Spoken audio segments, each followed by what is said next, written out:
이번 세션은 효성 인포메이션 시스템의 권동수 전문위원님께서 AIM 빅데이터를 위한 데이터 레이커를 주제로 데이터와 정보의 폭증으로 어려움을 겪고 있는 기업들을 위해 다양한 데이터를 저장하고 분석하기 위한 데이터 레이크의 중요성과 효성 인포메이션 시스템의 데이터 레이크 활용 전략을 제시합니다. 권동수 위원님을 소개합니다. 안녕하십니까. AI 빅데이터를 위한 데이터 레이크 세션을 맡은 효성 인포메이션 시스템의 권동수 전문위원입니다. 우선 발표를 하기 전에 제가 얼마 전에 이제 빅데이터 분석 프로젝트를 진행하다 보면 많은 분들이 알고리즘을 선택해서 평가를 어떻게 하고 모델을 어떻게 생성할지에 대한 고민들을 많이 하십니다. 근데 이런 기술, 모델 생성하고 알고리즘을 선택하는 부분들은 기술이 많이 발전을 해서 어떻게 할지에 대한 부분은 많이 정형화가 되어 있습니다. 근데 여기서 제일 중요한 건 뭐냐면 알고리즘을 선택함에 있어서 제일 중요한 건 데이터를 어떻게 데이터셋을 만들어서 이 알고리즘을 통해서 보다 나은 모델을 생성하냐가 가장 중요하게 됩니다. 그러면 데이터를 만들m에 있어서 데이터 플레임 만들려고 하면 데이터 전처리 진행해야 되는데 데이터 전처리 할 때 이상치 데이터들을 어떻게 할 건지 결칙치 데이터들을 어떻게 할 건지 선택하는 부분에 많은 시간을 할애하게 됩니다. 근데 여기서 우리가 프로젝트 전반의 한 70% 정도가 데이터 전처리에 많은 리소스를 참여하는데 그 리소스를 참여하려고 하면 거기에 필요한 데이터가 있어야 되겠죠. 실제 저희가 프로젝트를 하다 보면 데이터를 찾음에 있어서 많은 어려움을 겪습니다. 데이터가 많다고 하면 우리가 이런 데이터 전처리를 통해서 데이터 알고리즘에 위한 데이터 플레임을 만드는데 많은 시간을 줄일 수가 있습니다. 하지만 데이터가 좀 무지하고 필요한 데이터들이 좀 많이 없어서 분석을 함에 있어서 좀 어려움을 많이 겪게 됩니다. 그만큼 데이터는 중요합니다. 내가 아무리 좋은 기술들을 가지고 있다고 하더라도 데이터가 없다고 하면 내가 알고리즘을 통해서 모델을 생성하기 힘들어지시는 거거든요. 그래서 오늘은 이 AI 빅데이터를 프로젝트를 함에 있어서 데이터를 어떻게 저장하고 관리할 건지 이 사례를 기반으로 좀 설명을 드리려고 합니다. 첫 번째, 우선 이런 프로젝트를 진행하실 때 제일 중요한 거는 데이터입니다. 데이터는 기술이 발전하면 발전할수록 계속 많은 데이터들이 생길 수밖에 없습니다. 한 가지 예를 좀 말씀드리면 제조 쪽 관련된 공장 쪽의 프로젝트를 진행하다 보면 예전에는 얘기 들어보면 승용공분들이 파이프 가지고 다니시면서 온도 체크하고 두드려서 진동이나 소리를 듣고 이 부분이 좀 문제가 있네? 이거 갈어 이런 식으로 얘기했다고 하더라고요. 여기서 데이터가 어디에서 발생을 하는 걸까요? 첫 번째, 온도에 대한 부분입니다. 공장에서는 온도에 대한 부분이 되게 민감합니다. 온도 센서가 발생을 하면서 온도에 대한 데이터를 실시간으로 계속 받을 수 있는 기술이 발전을 한 거죠. 그리고 두 번째, 소리에 대한 부분입니다. 소리는 어떻게 되나요? 소리는 결국은 진동에 대한 부분이 저희한테 와서 소리가 들리는 거죠. 그래서 진동 센서에 대한 부분은 주파수를 가지고 진행하게 됩니다. 근데 온도와 진동을 가지고 진행하는 게 다일까요? 기술이 더 발전하면서 하나의 공장 안에서도 여러 가지 부품들이 돌아갑니다. 그 안에 뜯어보게 되면 여러 가지 베어링들이 조합이 돼서 하나의 제품이 되는 것처럼 그러면 각각 부품마다 소리가 다르게 날 건데 이건 또 어떻게 체크해야 될까요? 고유한 진동 주파수가 있습니다. 그 주파수 대역을 찾게 되면 부품 A, 부품 B, 부품 C 이런 식으로 나눌 수 있게 됩니다. 이렇듯 데이터는 계속해서 늘어나고 데이터의 양은 점점 더 많아집니다. 그리고 거기에 맞춰서 기술도 계속 발전을 하게 되는 거고요. 근데 우리들은 기본적으로 이런 데이터들을 무시를 많이 했었습니다. 데이터들이 사람이 보기에는 온도도 일정하게 거의 비슷하게 이렇게 갖는 것 같은데 이 데이터를 계속 쌓아야 돼? 이렇게 하기에는 너무 아까운 것 같은데? 그러면서 데이터를 주기적으로 이렇게 버려버립니다. 실시간 모니터링만 하고. 진동 센서 같은 경우에도 마찬가지입니다. 진동 센서 같은 경우에도 보게 되면 이게 주파수 데이터다 보니까 한 번 떨어질 때 몇십 메가씩 데이터가 떨어집니다. 그러니까 실시간 모니터링하고 이벤트에 의해서 튀는 데이터들을 아니면 그냥 다 버려버리는 거죠. 근데 실질적으로 예지 정비나 이런 분석 모델링을 돌리다 보면 이런 그 온도나 이런 부분들이 한 번씩 튀는 것들이 전조현상이라고 하는데 전조현상이 발생하는 것들을 보면 아주 미세하게 뛰는 걸 확인할 수가 있습니다. 근데 그 미세하게 뛰는 것들이 몇 달 전 또는 며칠 전에 발생을 하고 그 뒤에 온도나 센서에 대한 진동수가 확 늘어나면서 장애가 발생하는 것을 예측할 수 있거든요. 그래서 이런 데이터들을 다 모을 수 있는 공간이 필요한 겁니다. 하지만 데이터를 저장할 때는 비용이 많이 발생을 하죠. 그러다 보니 이거를 내가 다 저장하기 위해서는 위에다가 컨펌을 받고 비용을 들여서 만들어야 되는데 이게 가능해? 이렇게 하긴 비용이 너무 많이 드는데 이런 고민들을 많이 하시게 됩니다. 그래서 오늘 설명드리는 데이터 레이크라는 용역 부분이 나오게 된 겁니다. 그러면 우리가 이렇게 많은 데이터들을 수집할 수 있는 기술이 나왔고 이 기술을 통해서 우리는 데이터를 처리할 수 있는 공간이 만들어지게 됐습니다. 그래서 우리는 이 데이터를 분석을 하기 시작한 거죠. 분석을 할 때 어떻게 하나요? 우선은 데이터들이 많이 생성되는 부분들을 수집을 해야 됩니다. 다양한 프로그램에서 가져올 수도 있고 프로토콜에서 가져올 수 있겠죠. 실시간 처리할 때 요즘 카프카 큐 시스템들을 가장 많이 사용하시듯이 이런 새로운 기술들이 계속 나옵니다. 이렇게 다양한 데이터들이 모아진 데이터를 바로 알고리즘을 통해서 모델을 생성할 수가 없죠. 알고리즘에 맞게끔 데이터 프레임을 생성해야 됩니다. 그 부분이 데이터 전처리 부분이 됩니다. 이 데이터 전처리할 때도 고성능의 PC 기능이 필요하겠죠. 그렇게 또 데이터 전처리를 통해서 만들어진 데이터 셋을 통해서 알고리즘에서 모델을 생성하는 거고 또 생성된 모델을 통해서 평가를 하고 평가를 한 데이터를 가지고 모델을 가지고 또다시 잘 돼 있으면 그대로 가는 거고 안 돼 있으면 다시 재생성, 그러니까 리빌딩을 해서 다시 진행을 하게 됩니다. 그리고 모델의 평가가 돼서 잘 나온 모델은 다시 추론 시스템을 생성하게 됩니다. 추론 시스템을 통해서 계속 새로운 데이터들 시그널을 받아서 결과에 대한 부분을 피드백을 주는 거죠. 그리고 추론 시스템에 대한 부분이 확장을 하게 되고 확장한 걸 가지고 또다시 새로운 데이터를 뽑아서 분석 플로우를 거치게 됩니다. 각각에 보면 단순하게 컴퓨팅 파워만 필요한 게 아니라 컴퓨팅 파워도 필요하지만 거기에 맞는 네트워크 구간의 파워도 필요하고요. 그 다음에 데이터를 끌고 있는 스토리지에 관련된 파워도 필요하게 됩니다. 근데 우리가 이런 프로젝트를 진행할 때 보면 전사적으로 프로젝트를 하면 좋지만 전사적으로 프로젝트를 하기에는 요구사항에 대한 부분이나 데이터에 대한 이해도나 많이 떨어지기 때문에 각각 업무별, 그러니까 팀별 또는 본부별로 프로젝트를 진행을 하고 각각의 다른 데이터 레이크를 구축하게 됩니다. 그러면서 데이터 사일로가 발생을 하고 관리, 비용에 대한 부분이 발생할 수밖에 없게 되는 거죠. 그래서 많은 리서치 서베이 쪽의 자료들을 보게 되면 데이터 레이크가 평균 기업당 8개 이상의 데이터 레이크가 곧 존재합니다. 그리고 우리는 이런 많은 데이터의 홍수에 살며 있으면서 정작 분석을 할 때에는 1% 정도의 데이터만 가지고 분석을 하고 있습니다. 그럼 가끔씩 저한테 이제 이런 질문들을 하세요. 우리는 지금 정보계 시스템 구축해서 모든 데이터를 가지고 분석을 하는데요. 근데 그거는 데이터의 개념에 대한 부분을 좁게 보고 말씀하시는 거거든요. 데이터는 우리가 생성되는 센서 데이터들도 있지만 각각 개인 PC에 있는 문서 데이터나 아니면 로그 데이터나 이런 모든 데이터들이 다 데이터입니다. 그 중에서 우리가 분석하기 위해서는 비용이나 이런 여러 가지 그리고 내가 찾을 수 있는 데이터들 내가 아는 데이터들만 가지고 분석을 하기 때문에 실제적으로는 전체 프로젝트의 한 1%만 가지고 데이터 분석을 하게 되는 거죠. 결국은 이런 프로젝트들이 빅데이터 프로젝트들을 많이 진행하면서 제대로 된 데이터를 다 활용하지 못하는 이유는 표준 데이터에 대한 정립이 잘 안 돼 있기 때문입니다. 우리는 정형 데이터에 대한 부분은 MDM이라고 해서 메타데이터 매니지먼트 프로젝트라고 해서 데이터 표준화를 하고 관리 체계를 다 운영하고 계십니다. 하지만 비정형, 반정형에 대한 데이터들에 대한 것들은 아직까지 좀 부재한 경우가 많으시거든요. 그래서 이런 부분들을 잘 채울 수 있다고 하면 데이터 레이크를 잘 활용할 수 있을 거라고 생각이 듭니다. 그럼 현재 어떻게 구성되어 있는지 한번 볼까요?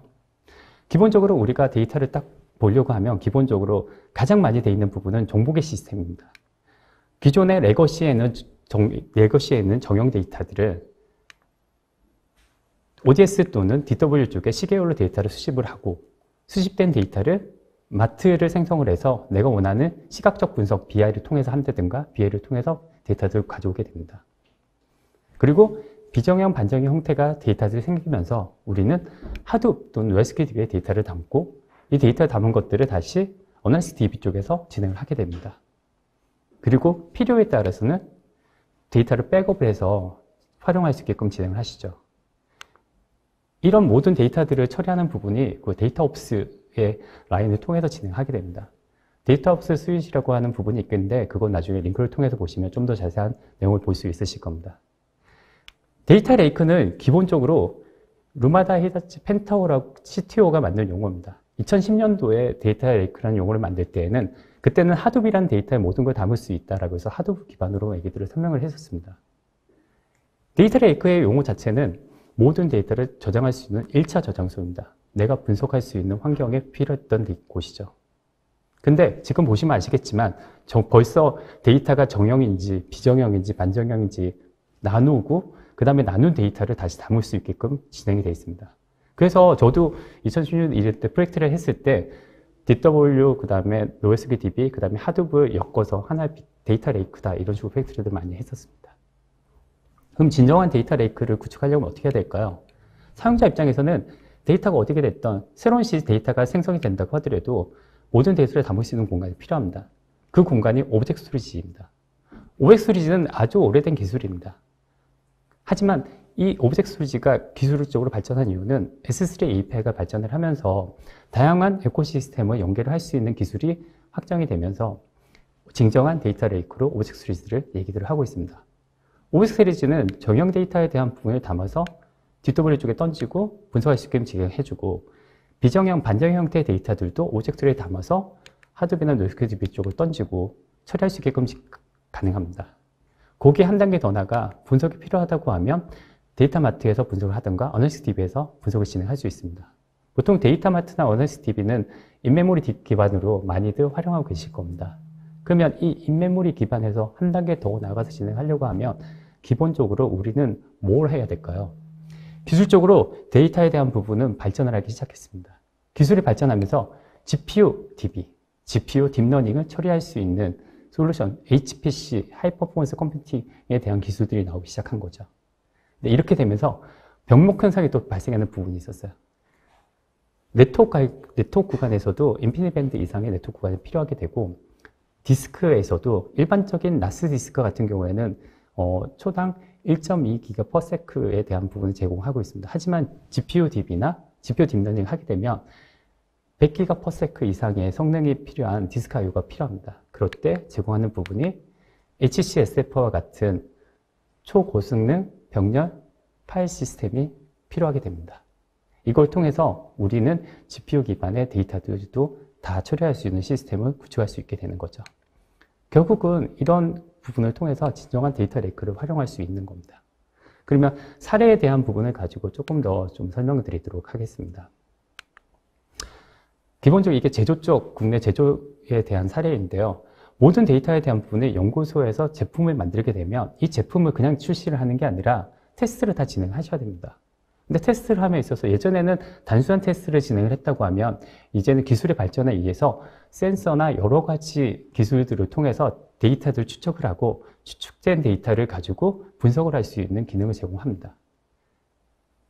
비정형, 반정형 또는 정형 데이터들을 버켓 단위로 내가 필요한 데이터들을 묻고 그 다음에 이 데이터를 딥러닝에 GPU에 딥러닝이 필요하다라고 하면 GPU 서버 쪽에서 분석할 수 있게끔 데이터를 제공해주고 그리고 하둡에 있는 에코시스템을 통해서 분석이 필요하다. 그러면 하둡의 데이터를 제공하게 되는 겁니다. 그리고 데이터에 대한 유심을 위해서는 데이터를 리플리케이션 할 수 있게끔 진행을 해드리는 거고요. 이렇게 데이터 레이크, 오브젝트 스토리지를 통해서 진행하시게 되면 모든 데이터들을 다 담고 메타 정보 관리를 통해서 쉽게 분석을 할 수 있는 시스템들로 데이터를 던져드릴 수가 있습니다. 근데 이렇게 얘기를 하면 초기에 말씀드린 것처럼 데이터 레이크를 하게 되면 정보계 시스템이 필요하고 정보계 시스템을 우리가 버릴 수 없는데 이건 어떻게 하나요? 얘기하는데 오브젝트 스토리지는 기본적으로 모든 데이터를 담을 수 있는 공간입니다.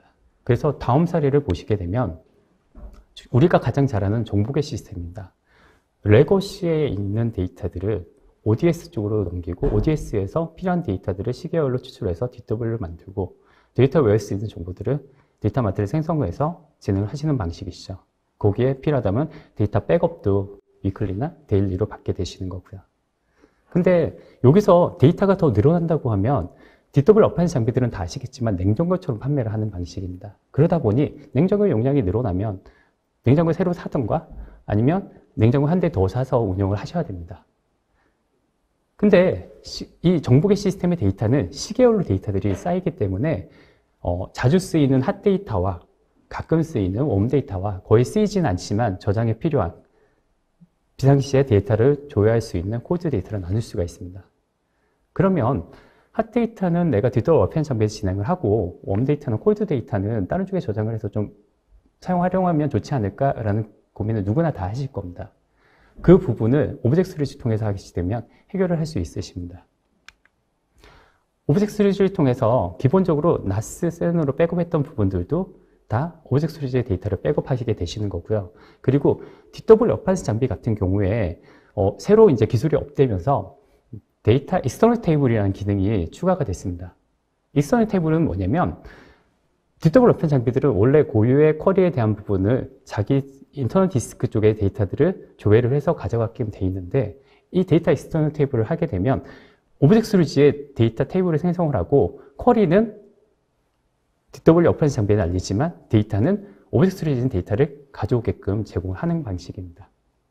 그렇게 되면 이제 웜 데이터나 콜드 데이터는 오브젝트 스토리지에서 진행을 하고 자주 쓰이는 핫 데이터 같은 경우에는 내부에 있는 DW 어펜스 데이터의 인터널 디스크에 있는 데이터를 가져와서 진행할 수 있게끔 구축을 하시는 거죠. 물론 모든 DW 어펜스 장비들이 되는 건 아니고 뭐 버티카나 그린플럼이나 트러스트나 이런 것들이 됩니다. 테라데이터나 이런 쪽이 되게 됩니다. 기술이 발전하면서 이제 DW 어펜스 장비들은 거의 다가 익스터널 테이블을 제공할 거라 생각이 듭니다. 그리고 세 번째로 들어가는 부분은 하둡 쪽입니다. 우리가 하둡에 있는 데이터들을 진행을 하실 때 보통 하둡의 데이터를 바로 쏘는 경우도 있지만 이건 해외 정부 사례인데 웹로그에 대한 부분이 데이터가 쭉 쌓이면 그 데이터에 대한 부분을 우선 스토리지에 쌉니다. 그리고 스토리지에 쌓은 데이터를 가지고 데이터 노드 쪽으로 던지게끔 데이터에 대한 변형을 해서 데이터 노드로 던지게끔 되어 있죠. 그리고 하둡의 에코시스템을 다 활용한다고 하더라도 하둡 같은 경우에도 데이터 노드가 있고 네임 노드가 있고 메이저 노드가 있고 그 다음에 스토리지 에코 노드가 있습니다. 에코 노드에 데이터가 들어간 다음에 그 데이터들을 다시 처리하게끔 되시는 거거든요. 그런데 이 사례 같은 경우에는 보시면 웹로그들이 기존의 60테라의 데이터들을 14일간 나스에 보존을 하고 그 다음에 이거를 하둡, 클라우드에라의 하둡 쪽에 한 달치 데이터들을 저장하는 방식으로 진행을 했었습니다. 근데 웹로그에 대한 부분이 늘어나면서 2배가 늘어나게 됐습니다. 그리고 웹로그 분석을 하다 보니까 1개월치만 가지고는 분석이 불가능해서 1년치, 12개월치의 데이터를 저장하길 원했습니다. 그러니까 데이터가 기존에 있는 거에서 24배가 늘어나게 된 거죠. 24배가 늘어나면 여러 가지 문제들이 많이 발생을 합니다. 첫 번째, 나스나 센 같은 경우에는 작은 파일의 데이터들을 저장할 때에는 빠르게 처리를 할 수 있지만 이게 어마어마하게 개수가 많아지면 마찬가지로 락이 걸립니다. 이 부분은 어떻게 해결할 건지. 그리고 하둡 같은 경우에도 우리가 아파치 하둡을 구축했을 때는 저비용으로 구축할 수 있는 방식이었기 때문에 많이들 활용을 하셨습니다. 하지만 이게 클라우데라나 메발이나 정책의 병영이 되면서 좀 고가는 아니지만 저가는 아닌 비용으로 구축할 수 있는 비용이 발생하게 됐습니다. 이런 부분들을 어떻게 해결할 수 있을까라고 저희 쪽에 문의를 한 거고 이 부분을 저희가 과감하게 오브젝트 스토리지를 통해서 변형한 진행했습니다. 어떻게 진행해드렸냐면 기본적으로 나스와 센에서 만들어지는 부분들을 카프카 큐 시스템으로 다 변형을 했습니다. 카프카 큐 시스템은 계속 늘어나면 늘어날수록 퍼포먼스에 대한 부분을 정리를 할 수 있기 때문에 나스의 단점을 보완할 수 있는 거죠. 그리고 카프카에 떨어진 데이터들을 클라우드에라로 데이터를 던집니다. 데이터를 던질 때 어떤 식으로 방식을 던지냐면 기본적으로 하둡에는 모든 데이터를 업무 협의를 진행해 보니 12개월치의 데이터를 모두 계속 조회하는 게 아니라 3개월치에 있는 데이터를 보고자 하는 거고 나머지 9개월치의 데이터는 필요에 따라서 데이터를 불러서 분석할 수 있는 환경의 데이터가 필요했던 겁니다. 그래서 클라우드에라에는 3개월치의 데이터를 저장을 하고 나머지 9개월치의 데이터는 오브젝트 스토리지에 데이터를 담는 방식으로 진행을 했었습니다. 그럼 여기서 이제 보시면 아시겠지만 기본적으로 데이터에 대한 용량은 늘어났지만 기본적으로 데이터 백업을 통해서 또 데이터 익스터널 탭을 통해서 활용할 수 있는 오브젝트 스토리지를 저희가 제공해 드린 거죠. 그리고 이 프로젝트가 잘 돼서 지금은 저희가 오브젝트 스토리지가 22피타의 데이터를 가지고 진행을 했지만 이게 2차, 3차를 통해서 지금 60페타까지 늘어난 사례로 보시면 될 것 같습니다. 앞에 제가 DW 쪽에 관련된 부분이나 하둡 관련된 부분 이 두 가지를 설명드린 이유가 뭐냐면 오브젝트 스토리지를 통해서 모든 데이터를 담을 수 있는 공간도 되지만 기존에 구축되어 있는 빅데이터 시스템 하둡을 통해서 구축되어 있던 부분이나 아니면 정보계 시스템에 구축되어 있는 데이터들도 오브젝트 스토리지를 통해서 백업 용도나 아니면 활용할 수 있는 기술들이 나왔고 그 다음에 새로 생성되어 있는 데이터들은 다시 오브젝트 스토리지를 통해서 데이터를 수집을 하고 그 다음에 신규 시스템 쪽으로 데이터를 던지게끔 진행을 할 수 있으신 겁니다. 여기까지가 우리가 가장 많이 이제 국내에 구축되어 있는 사례들입니다. 근데 우리가 HPC, 하이 퍼포먼스 컴퓨팅 쪽 시장이 늘어나면서 단순하게 퍼포먼스를 낼 수 있는 게 아니라 훨씬 더 많은 퍼포먼스를 낼 수 있는 공간이 필요하게 됐습니다. 그렇게 해서 나온 사례가 다음과 같은 사례입니다. 기본적으로 지질 데이터를 통해서 내가 분석을 진행을 하려고 한다고 하면 정말 방대한 양의 데이터를 수집을 하고 이 수집한 데이터를 가지고 분석을 할 수 있는 환경을 제공해 드려야 됩니다. 분석할 수 있는 환경 자체는 GPU 또는 양자 컴퓨팅 이런 하이 퍼포먼스 컴퓨팅을 통해서 많은 분석가 분들이 많은 데이터 사이언티스트 분들이 분석을 할 수 있는 환경들은 조성이 되어 있습니다. 근데 보통은 데이터를 샘플링해서 처리들을 하시죠. 샘플링해서 처리를 하게 되면 어떻게 되나요? 내가 원하는 데이터들을 뽑을 수는 모델링을 테스트는 할 수 있지만 정말 이 모든 데이터들을 활용해서 내가 제대로 된 알고리즘을 통해서 모델링이 만들어졌을까? 이건 또 고민을 해보셔야 되는 거거든요. 그러다 보니 데이터 사이언스 분들은 샘플링된 데이터도 좋지만 웬만하면 전체 데이터를 가지고 풀 알고리즘을 돌리고 모델링 생성하기를 원하십니다. 그렇기 때문에 우리는 이 위에 보시면 GPU 기반의 하이 퍼포먼스 컴퓨팅 또는 고성능의 CPU 기반의 하이 퍼포먼스 컴퓨팅에서 처리할 수 있는 데이터 구간에 데이터를 처리할 수 있는 시스템이 필요하게 된 겁니다. 그래서 우선 첫 번째 네트워크 구간이 우선 해결이 돼야 됩니다. 그래서 인피니트 밴드나 이런 100G, 200G 가능한 네트워크 구간이 기술이 발전이 된 거고요. 거기에 보통 원 GPU당 처리할 수 있는 게 만약에 GPU DB다 그러면 8GB/s 원 GPU다 그러면 보통 요즘 GPU들이 4장 또는 8장까지 확장되고 있는데 4장이라고 하면 하나의 GPU 서버에서 기본적으로 32GB/s의 디스크 IO가 필요하게 됩니다. 이거를 가능하게 하려면 기본적인 NAS, 스케일아웃 NAS 같은 경우에는 1.2GB/s의 성능밖에 제공하지 못하거든요. 그러면 고성능의 HPC를 구성하고도 제대로 된 성능을 내지 못하게 되는 겁니다. 이거를 제대로 성능을 하려고 하면 이런 NVMe 방식의 HCSF와 같은 기능이 필요하게 됩니다. 해외 사례에서도 저희가 구축을 할 때 HCSF를 통해서 구축하게 되면 기본적으로 100GB/s 이상의 성능이 나오고 또 NVMe 방식의 서버를 계속 늘리게 되면 선형적으로 디스크 IO가 쭉 늘어난 것을 확인할 수가 있었습니다. 거기에 데이터 레이커는 오브젝트 스토리지와 연결을 해서 진행을 하게 되는데 그렇게 되면 기존에 빠르게 필요한 데이터들은 NVMe 방식의 데이터에 저장을 하고 나머지는 자동으로 데이터 티어링을 통해서 오브젝트 스토리지에 담게 되는 겁니다. 그렇게 되면 내가 원하는 데이터들을 훨씬 더 많은 데이터들을 비용 효율적으로 구축할 수 있는 시스템이 되시는 겁니다. 그래서 이 부분들 잘 할 수 있는 시스템 HCSF를 한 번 더 확인해 보시면 좀 더 나은 결과를 볼 수 있으실 것 같습니다. 우리는 기본적으로 제가 이런 빅데이터 분석 프로젝트를 하다 보면 가장 많이 요구하시는 부분들이 뭐냐면 사례 위주입니다. 국내에 사례가 있는지, 국내에 사례가 없다면 해외 사례가 있는지 이런 사례를 통해서 우리가 여러분들께 보여드리고 싶은 거는 데이터 레이크라고 하면 이제는 하둡 기반의 데이터 레이크가 아니라 오브젝트 스토리지 기반의 데이터 레이크는 정리가 어느 정도 되고 있습니다. 거기에 오브젝트 스토리지라고 하면 오브젝트 스토리지는 일반 NAS보다 느린데 이런 생각들을 가지고 계시지만 HCSF와 같은 이런 초고속 스토리지를 같이 결합을 해서 하나의 제품으로 내놓음으로써 이런 GPU에서 또는 HPC 쪽에서 원하는 성능들을 다 구축할 수 있는 데이터 레이크를 진행하게 되는 거죠. 거기에 이번에 시간이 포함되어 있지 않아서 발표는 못 드렸지만 루마다 데이터 합스 스위치라고 해서 단순히 데이터를 저장해서 관리하는 것만 아니라 이 데이터 자체를 관리하고 메타 정보를 관리할 수 있는 기술도 가지고 있습니다.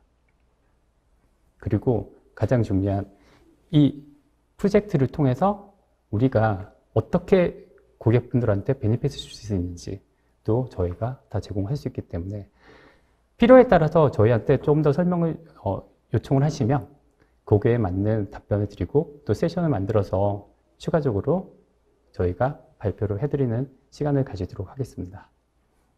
지금까지 경청해 주셔서 감사합니다.